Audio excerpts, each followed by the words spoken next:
ঘটনাটো সম্পৰ্কত আপোনালোকে গম পাইছে ঘটনাটো কি হৈছে।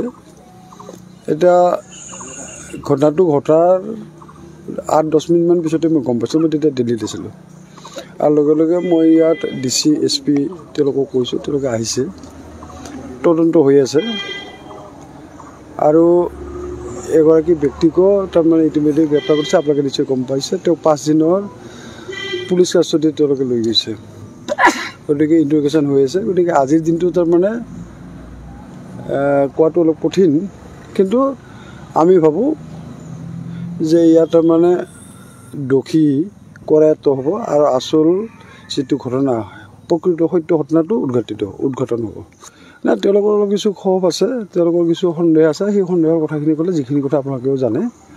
গতিকে নাই ধৰি তেওঁলোকে তাৰমানে দাস ডাঙৰীয়াই তাৰমানে তাৰে যিগৰাকী প্ৰাক্তন সভানেত্ৰী আছে তেওঁৰ লগত তাৰমানে ফোনত কথা বতৰা হৈছিল বা SMS মেছেজৰ জৰিয়তেও কিছুমান যোগাযোগ হৈছিল বুলি তেওঁ আমাক অৱগত কৰিছে। গতিকে সেই কথাখিনিয়ে আমাক জনাইছে, কিন্তু আমাৰ কথাটো হৈছে যে আমি এতিয়া কি কৰিম, ঘটনাটো হৈ গৈছে। গতিকে আমি মেছেজ দিলেই তাৰমানে যে এইটো বস্তুটো দোষী সেইটো কথা নহয়, আৰু এগৰাকী মহিলাটো এই ঘটনাটো কৰিবই নোৱাৰে।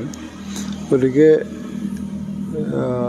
তেওঁ সন্দেহ যিহেতু আঙুলিটো আহিছে, গতিকে সেই বিষয়ে তাৰমানে আৰক্ষী বিভাগে নিশ্চয় চিনাচা কৰিছে আৰু তেনেধৰণে তেওঁলোকে তদন্তটো আগবঢ়াই লৈ গৈছে। নাই এই কথাটো মই আইন শৃংখলা লেপছ থকা বুলি মই নিশ্চয় কোৱাটো উচিত নহ'ব। কাৰণ এনেধৰণৰ ঘটনা যেতিয়া তেতিয়া হ'ব পাৰে মানে এইবিলাক আচলতে এটা ব্যক্তিগত শত্ৰুতাৰ ফলত বা দুটা পৰিয়ালৰ মাজত থকা অশান্তিৰ ফলত এইবিলাক সৃষ্টি হোৱাটো এইটো তাৰমানে এইটো আচলতে ল' এণ্ড অৰ্ডাৰ চিটুৱেশ্যনটো আৰু এনেধৰণৰ ঘটনাবিলাক অলপ তাৰমানে মিল নহয়। গতিকে এইটো আমি ল' এণ্ড অৰ্ডাৰ চিটুৱেশ্যন তাৰমানে অৱনতি ঘটিছে এই কথাটো নহয়। এইটো তাৰমানে এটা স্পেচিফিক এটা ঘটনা আৰু স্পেচিফিক ঘটনাৰ কাৰণে এই ঘটনাটো হৈছে।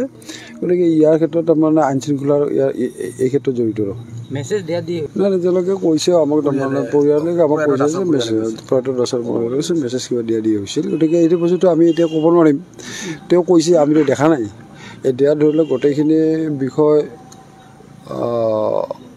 তেওঁৰ মোবাইল পুলিচে লৈ গৈছে, চিজ কৰিছে। গতিকে সেইবিলাক চালে নিশ্চয় বিষয়বোৰ আচলতে পৰিবাৰে কোৱা মতে তেওঁলোকে মেছেজ দিছিল নে নাই এই কথাবিলাক তেতিয়াহে নিশ্চিত হ'ব যেতিয়া তাৰমানে সেইটো বস্তু ভেৰিফাই কৰা হ'ব।